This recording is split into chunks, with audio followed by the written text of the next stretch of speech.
Vamos a conversar sobre la contingencia con alguien que fue tremendamente importante durante el gobierno de la Unidad Popular. Fue subsecretario del presidente Allende, posteriormente fue empresario, sigues empresario. Fuiste una persona, Óscar Guillermo, que fuiste de los primeros que se pasaron del MAPU al socialismo. Y hoy día estás en una faceta, por lo menos respecto del plebiscito, bastante crítica con lo que había de contenido, y tú tienes una visión lo suficientemente amplia como para poder conversar de eso. Ahora, yo siempre hago disclosures cuando las cosas son... Yo no soy neutral respecto de Óscar Guillermo Garretón. Los dos convivimos durante muchos meses en una cárcel en Valparaíso, la cárcel vieja de Valparaíso, que hoy día es un museo. Estábamos ahí los dos por distintas razones, pero los dos presos por razones políticas. Y por lo tanto, la relación que tengo con Óscar Guillermo es un poco más cercana que la de un simple entrevistador y un entrevistado. Así es que, bienvenido, Óscar Guillermo Garretón. Cuéntanos cómo viste el proceso electoral y cómo estás viendo a las distintas fuerzas en este intento de tratar de producir una salida constitucional en el país. Bueno, mira, primero, efectivamente tenemos una cantidad de historia, porque esa vida en la cárcel fue,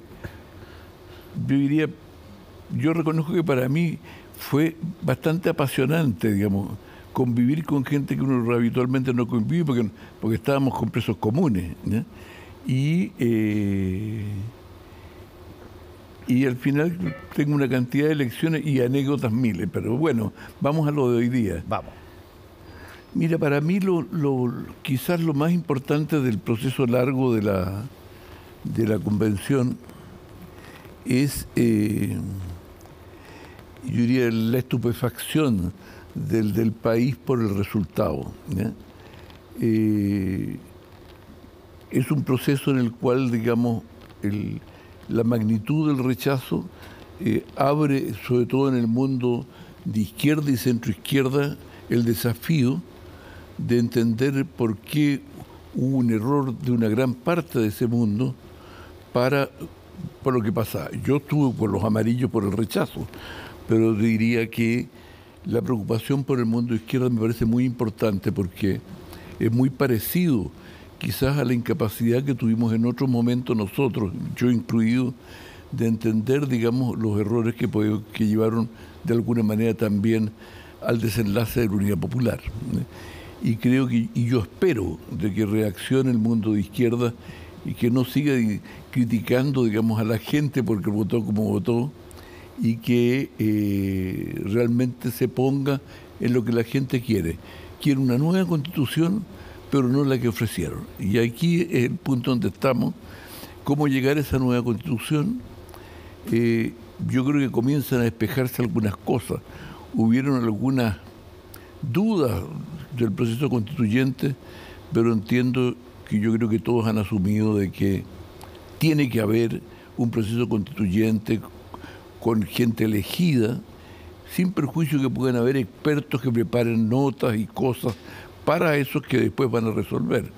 Pero tiene que haber ese proceso. Y Chile necesita una constitución que interprete al grueso de la gente. El problema con la que hubo es que terminó no interpretando sino a una parte de los propios convencionales y el resto del país no. Por algo ese 62% rechazo. Necesitamos una convención que sea capaz de construir una constitución para todos los chilenos. Y todos los chilenos son centro, derecha, izquierda, indígenas, hijos de árabes, de alemanes y de todo, pero todos los chilenos lo que somos, los que juegan fútbol, los empresarios, los trabajadores, pues los tones de los circos que van ahora por los días del 18, todos. Pero tiene que, si no es capaz de recogernos a todos, no sirve la Constitución.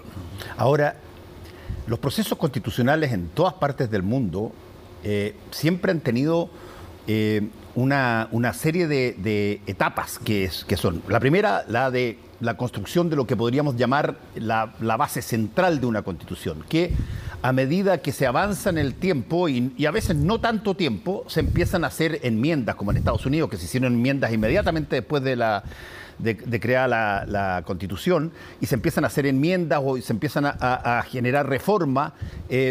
Pero para eso tiene que haber una mirada que le dé tranquilidad a la gente que quiere cambios, y con total legitimidad quiere cambios, de que efectivamente esto no va a ser esta gradualidad no va a ser un tongo. Un tongo, claro, no va a ser una forma de dilatar algo que hemos montones de veces visto que se promete pero que no llega.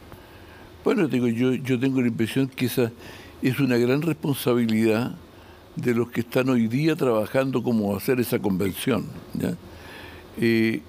Que hay un tema, yo diría, en esto, porque en general está muy concentrado en los partidos y en el gobierno la determinación del proceso constitucional que se abre hoy día. Y eso tiene ya una dificultad, y es que la Constitución, en lo bueno y en lo malo también que tuvo, fue un proceso, yo diría, de la gente que no estuvo en los partidos, ¿no?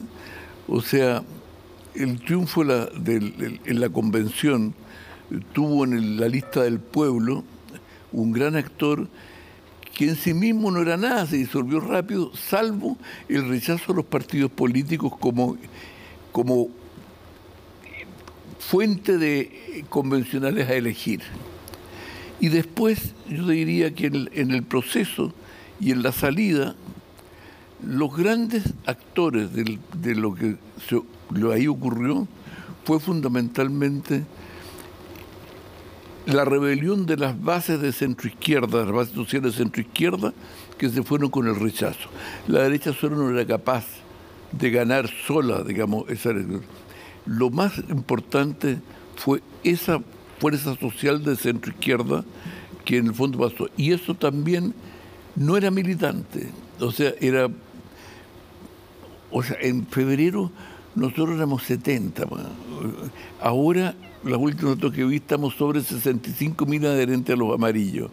O sea, eso no es por lo bien que trabajamos nosotros, es porque estaba latente en la sociedad y en el mundo centroizquierda una crítica a la forma como estaba siendo conducida esa centroizquierda en el país. Y eso creo que es lo que representa los amarillos. Y ahora, en el proceso que va, ha vuelto el tema de los partidos.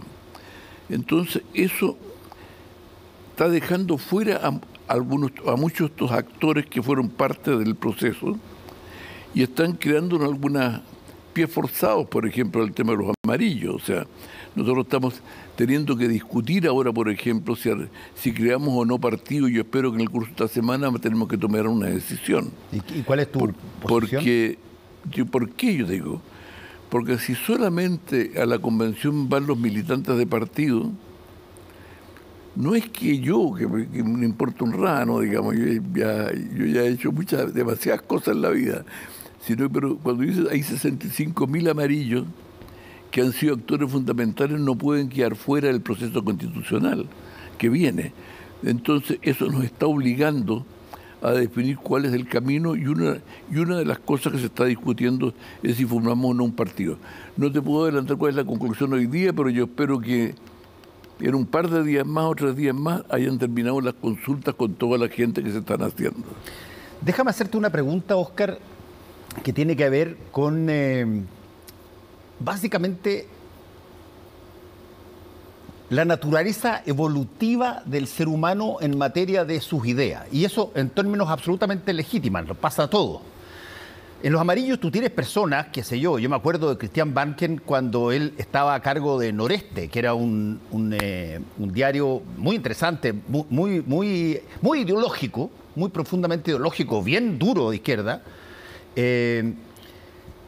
Bueno, hoy día está en una posición distinta. Tú mismo, digamos, yo te estaba contando que estaba leyendo un libro que muy entretenido de Ricardo Ormazábal sobre la democracia cristiana y la unidad popular, y ahí te menciona como el Mapu Garretón, el más duro de toda la izquierda. ¿Cómo has visto el transitar de esto, el que de pronto tú empieces digamos, a valorar determinadas cosas, determinadas estructuras? ¿Cómo se da ese proceso? Mire, yo creo que es un proceso que en general los que no los viven terminan siendo relojes parados, digamos, que dan la hora una vez, digamos, y se quedan parados en esa hora, condenados a que solamente 2 veces al día dan la hora exacta y el resto se equivocan. Yo tengo la impresión, voy a hablar de mi experiencia. Por favor. ¿Ya? O sea, yo viví la pasión, la fuerza que representó el proceso de unidad popular, el entusiasmo de todos nosotros con eso. Vi algunas cosas después en el proceso que no me gustaban, ¿ya? Algunas, digamos, de crítica con el gobierno y otras de incomodidad con nosotros mismos, ¿ya?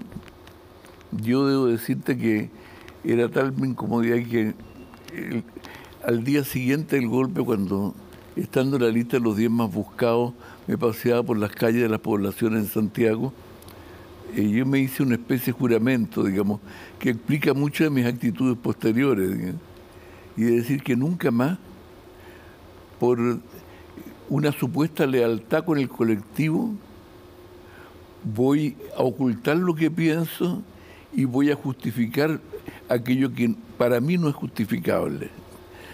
Y eso ayuda a pensar y repensar, lo cual no te quita de que uno se vuelva a equivocar muchas veces como equivocado después igual, pero es un alivio.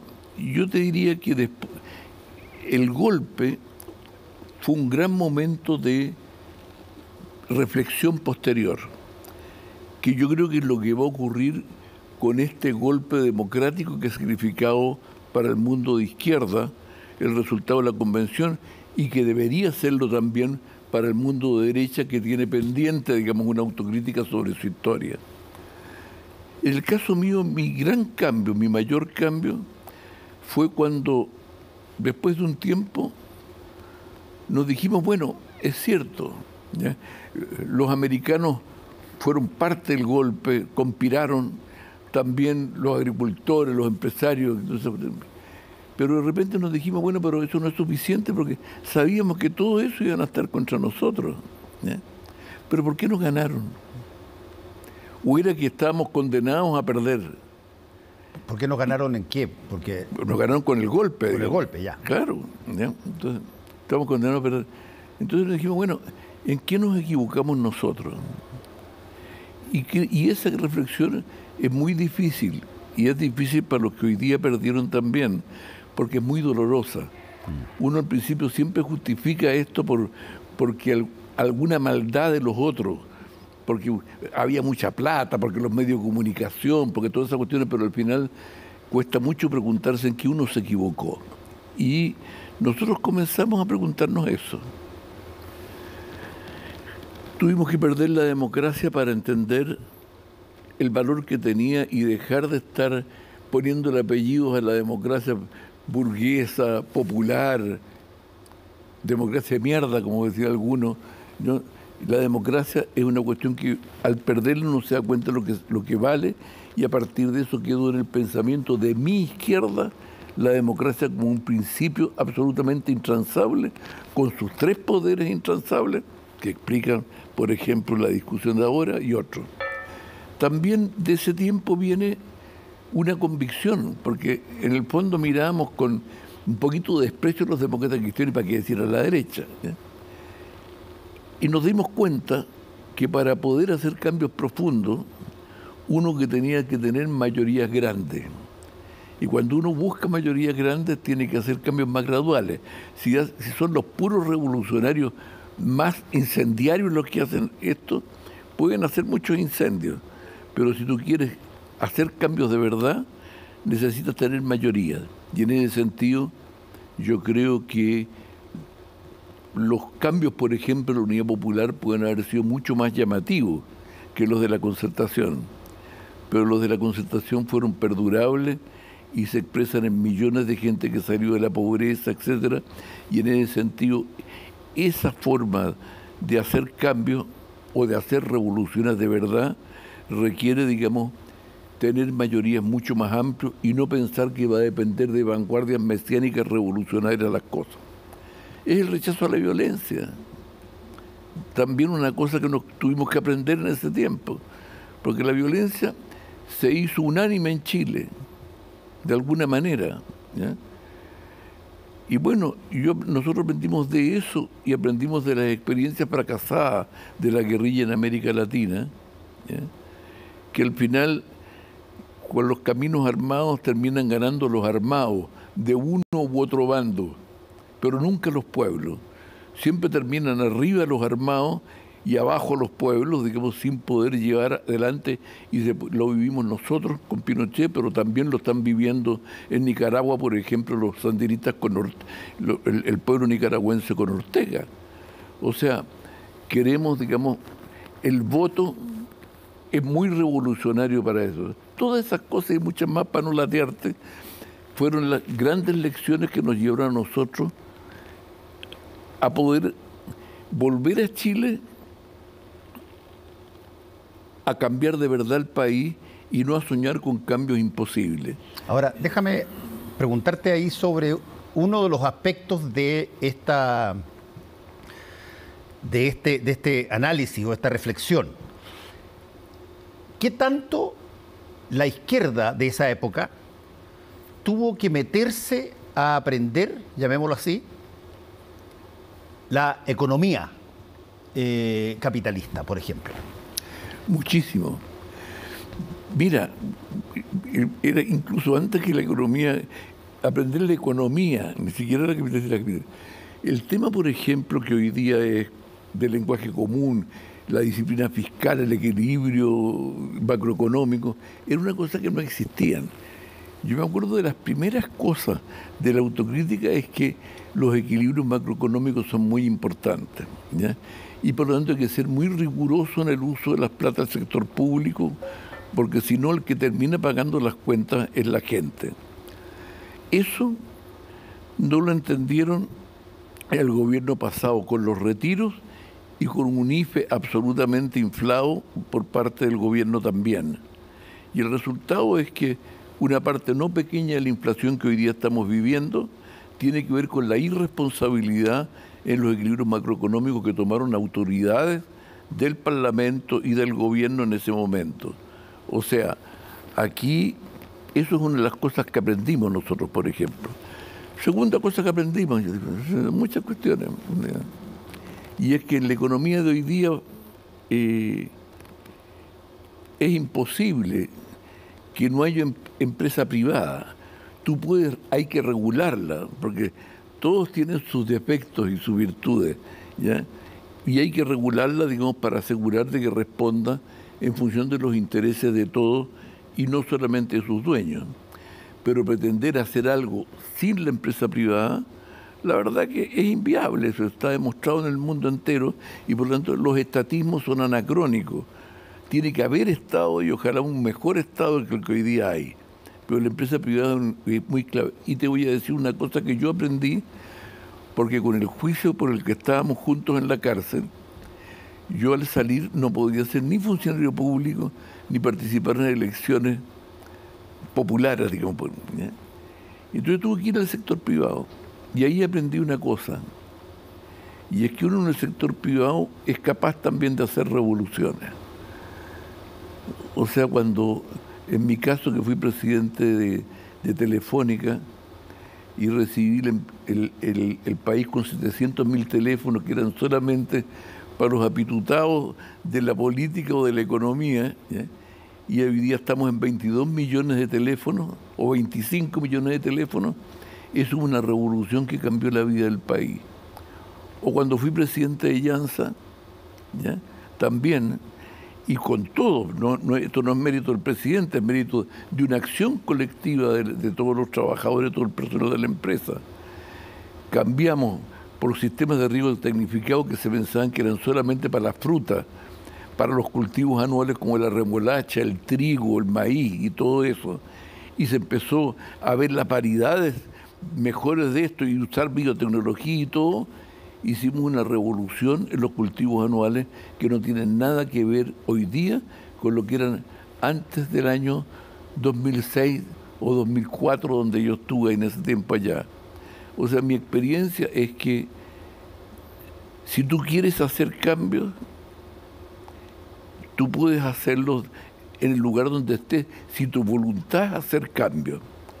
Pero tú puedes estar en el Estado o en la empresa, pero si lo único que quieres es apitutarte y ganar plata o ganar mejores honorarios o sueldos, también puede ocurrir y es un desastre para el país. Eso no depende si estás en el sector privado o en el sector público. Depende, digamos, de la convicción y el sentido de honestidad con que tú actúas en cada uno de los lugares. Y mi experiencia, y es una buena noticia la que te voy a dar, es que si bien hay muchas desigualdades y hay una distribución de la riqueza muy desigual, la distribución es menos desigual en otras cosas. Y yo creo que hay gente buena y gente mala, gente bien inspirada y gente mal inspirada en todos los niveles. Creer de que tú eres del bando de los buenos y los otros son malos no es cierto. Yo creo que hay gente bien intencionada en la actividad privada, en la actividad pública, y también hay malas personas en una u otra parte. Entonces, a ver, esas son algunas lecciones de la cosa económica. Es que es interesante lo que estás diciendo, porque de pronto llegamos a un momento histórico, como es la construcción de una convención constitucional para que nos dé una nueva constitución, y de pronto, muy rápidamente, Óscar, uno empieza a notar que hay ciertos temas que parece que tienen una suerte de epidermis pero muy delgada, Se empieza a hablar de plurinacionalidad, se empieza a hablar de darles derechos a los pueblos originarios, se habla de la mujer, se habla de tratar determinadas formas en términos de los cambios climáticos, y tú de pronto empiezas a darte cuenta que en determinadas materias no teníamos para nada una visión como la que se enseñaba en los colegios, donde yo siempre lo repito acá, en los colegios te enseñan a ti sobre los mapuches, los araucanos, etcétera. Nada puede haber sido más extraordinario en todo el mundo que los araucanos. Personas de un temple fantástico, al rabarino le cortan las manos, no dicen ni pío, Caupolicán aguanta, están en la pica, todo. Y todo esto te lo dicen con un puje tremendo. No, por cierto, no te cuentan la parte del despojo ni todas las peleas posteriores, pero ahora resulta que hay que intentar reequilibrar determinadas zonas del país que incluyen, en un caso, a los pueblos originarios, y tú notas que existe un germen de distanciamiento muy fácil que salga, que aparezca. ¿Cómo se entiende eso? Bueno, yo te diría una cosa. Yo creo que si hay algo que dejó positivo el proceso convencional es que puso el tema indígena ya en la agenda, que estaba a nivel de cosas históricas como que tú planteas, pero lo puso de que en el fondo había que preocuparse de respetar esa cultura y darle espacio para que pudieran desarrollarse y volar igual como el resto de la gente. El problema es que a partir de eso, que es una cosa que yo estoy seguro que es mayoría en el país, la gran pregunta que hay que hacer, ¿por qué lo que la convención decidió terminó siendo muy minoría? Porque si hay algo que fue rechazado muy ampliamente en el país, fue el tema de la plurinacionalidad, sí, como la entendió la convención, sí, con justicia aparte para uno, con privilegios referentes a chilenos que no eran de los pueblos originarios, etcétera. Entonces, mi llamado es este consenso del respeto a este país multicultural y mestizo, ¿ya? ¿Cómo lo hacemos ahora para no caer en una cosa absurda, que es algo que todo el país quiere?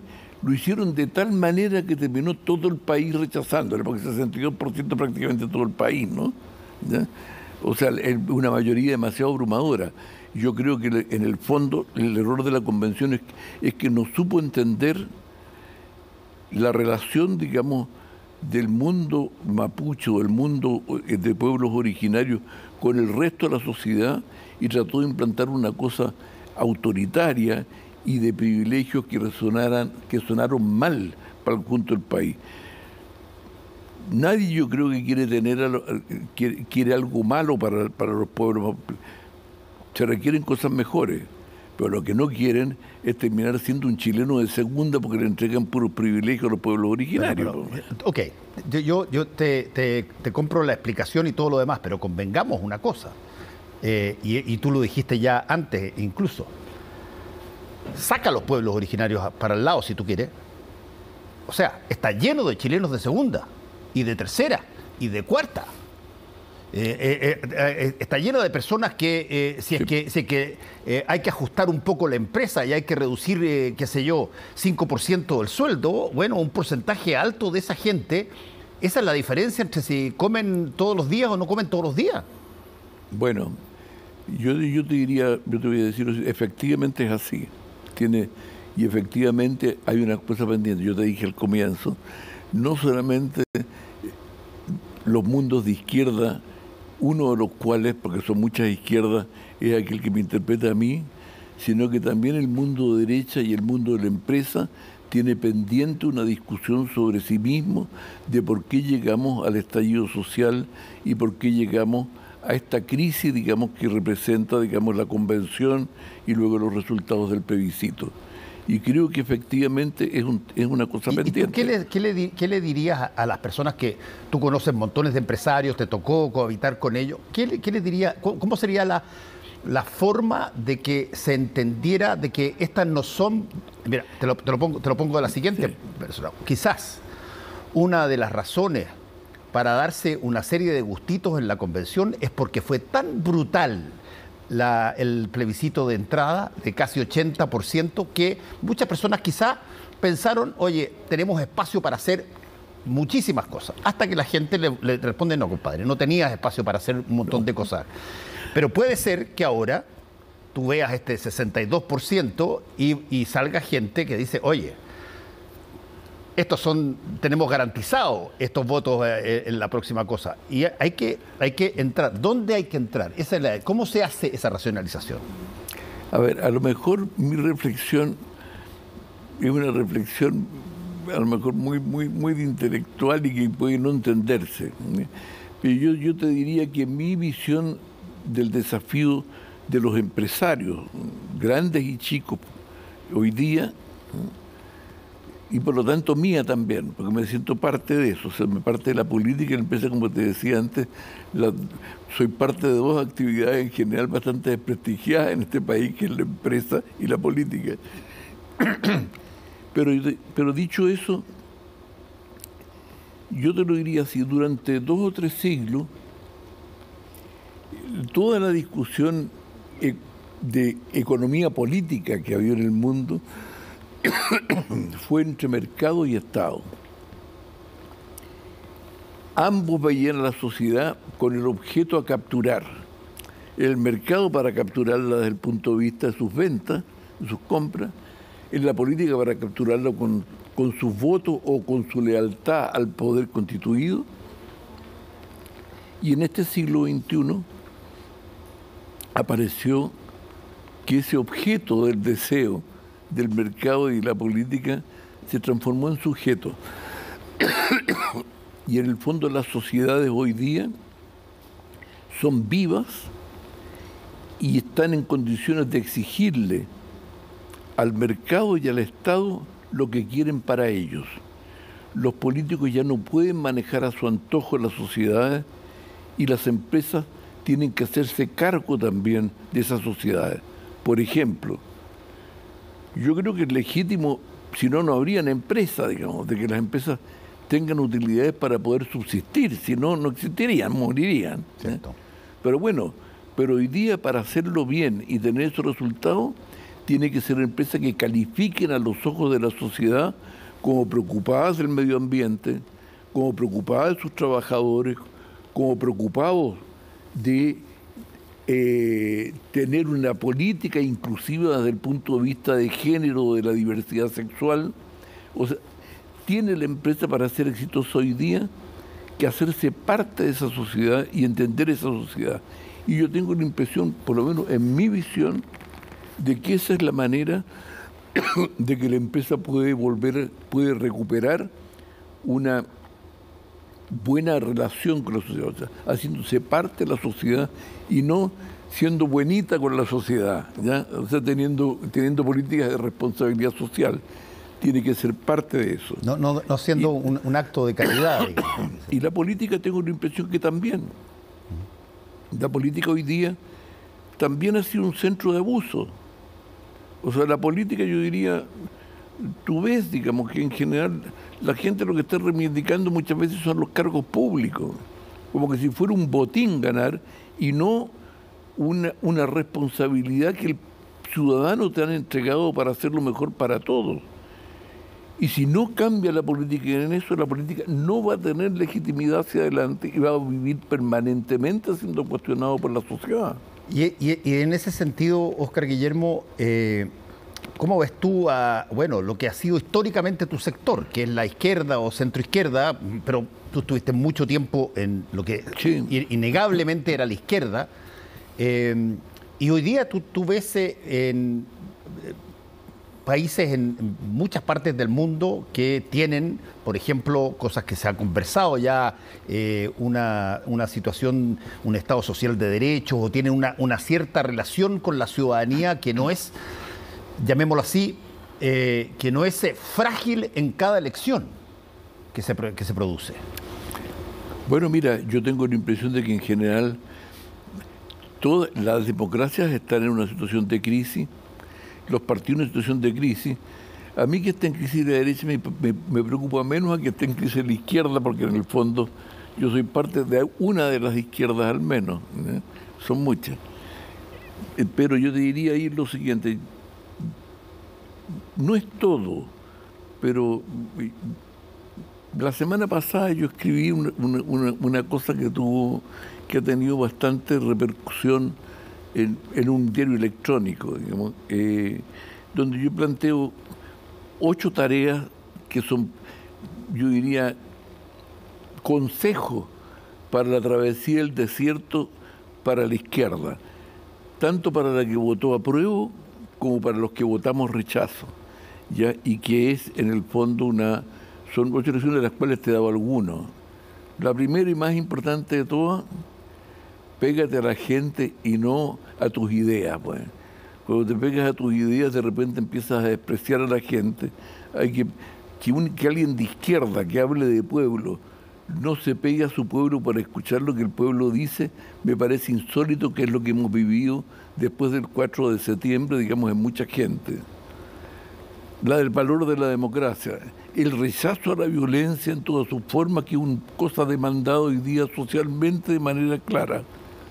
El tener alianzas amplias, y que si quiere uno construir una sociedad de todos, bueno, en Chile hay izquierdas y derechas y centros, no puedes hacerlo excluyendo una parte de eso, tienen que estar, todos tienen su lugar, y tienen que tener un lugar que sea, por lo menos en principio, no de primera y de segunda y de tercera, como tú decías, sino que todos tengan la oportunidad, por lo menos, de ser de primera. Ahora, ahí en ese punto, Óscar Guillermo, convengamos una cosa.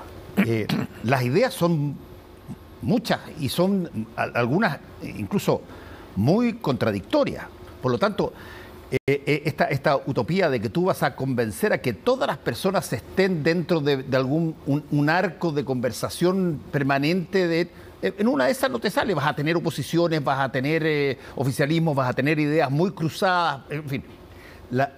El punto es, si es que a lo que hay que llegar, entiendo yo, el camino que se persigue ahora, es llegar a un documento que genere las bases de una institucionalidad donde incluso con ideas que son contradictorias tú puedas vivir y puedas cohabitar. Bueno, la definición de toda sociedad es que siempre conviven en ella ideas contradictorias. Por eso hay que tener constituciones para que se entienda gente. Exacto. Que tiene contradicciones, tengo un marco común. El marco común no puede ser un marco estricto en que te digan a ti cómo tenés que tratar, qué sé yo, la diversidad sexual, o las empresas que tienen que ser estatales o privadas. No, tiene que ser el marco de convivencia fundamental. Tú hablabas de la Constitución de Estados Unidos hace un tiempo atrás. Bueno, la Constitución de Estados Unidos tiene muy pocos artículos. Sí. Por lo demás, en las reformas constitucionales y lo normal es que sean aprobadas por la gente. Lo excepcional es que tengan rechazos de esta contundencia como la que han tenido aquí, ¿ya? Entonces digo, tú tienes que buscar una cosa básica. El expresidente Lago ha planteado una cosa que a mí me parece interesante, que es que con un grupo que obviamente tiene que ser muy transversal de distintas cosas, pero que le peguen al cuento este de la Constitución, yo no le pego, le peguen al cuento de la Constitución, que preparen algunos materiales que sirvan, digamos, como antecedente para el conocimiento de los convencionales que van a venir. O sea, que partamos de algunas cosas que sean y no de las ideas que a uno se le ocurran, digamos, en la noche en la cama, sino que... ¿Tú eres partícipe de que se elija una nueva convención? Mira, yo te voy a decir, yo he conversado, porque un muy amigo mío que es un constitucionalista, que votó a prueba, porque muy amigo mío como José Antonio Viragallo, que es muy conocido como constitucionalista, él contándome me decía que habían tenido reuniones, esto antes de que partiera la convención, con constitucionalistas de todos los sectores, y que la verdad que el nivel de consenso que tenían entre ellos era bastante alto, ¿ya? Después, él, como muchos otros, dijeron, bueno, yo voy a aprobar, pero para reformar, porque esta cuestión tampoco me gusta. Pero digo, pero tenían al principio. Entonces yo diría, bueno, aprovechemos esa experiencia, no para que tengamos una constitución hecha por un grupo de expertos de élite, sino que sean elegidas la convención, pero que en el fondo, si hay ese antecedente que le permita llegar a una solución que recoge experiencia de otros lugares, que sepa de las constituciones que le ha hecho bien, de las constituciones de los que han hecho mal, y de manera que cuando se llegue a la discusión, efectivamente, sea una discusión racional y no una locura, digamos, con gente disfrazada o que ande pegando, ¿no es cierto?, después, digamos, piñatas de un convencional con otro, sino que sea una cuestión seria. Yo creo que puede ser una buena idea. Y la clave, ¿ya?, yo creo, es que sean escuchadas transversalmente las opiniones de todos. No me refiero solamente transversalmente la política, transversalmente la sociedad. O sea, porque aquí no sobra nadie, y el que cree que sobran los trabajadores, los mapuches, o que sobran los empresarios o los agricultores, se equivoca. Si no tenemos un país donde quepan todos, la verdad que esta cuestión no va a funcionar, ¿ya? Y eso digo, es un dato, digamos, para adelante. Y eso a mí me parece muy bien que se haya puesto a discutir bastante ampliamente el Congreso, y me ha llamado la atención que ha adoptado una cierta posición de Estado los presidentes del Senado y de la Cámara, digamos, para abordar este proceso. Ahora, hoy día estaban siendo criticados por Chile Vamos, pero bueno, espero que pasen el mal rato, digamos, de esa cuestión, pero yo creo que tiene que haber una actitud de Estado. Estamos en la convención, es una cosa de Estado, no es una cosa de partidos políticos ni de programas de gobierno. Óscar Guillermo Garretón, te quiero agradecer por haber estado con nosotros. Después nos veíamos hace mucho tiempo y nos vemos en mejores condiciones que antaño. Bueno, gracias a ti por la invitación.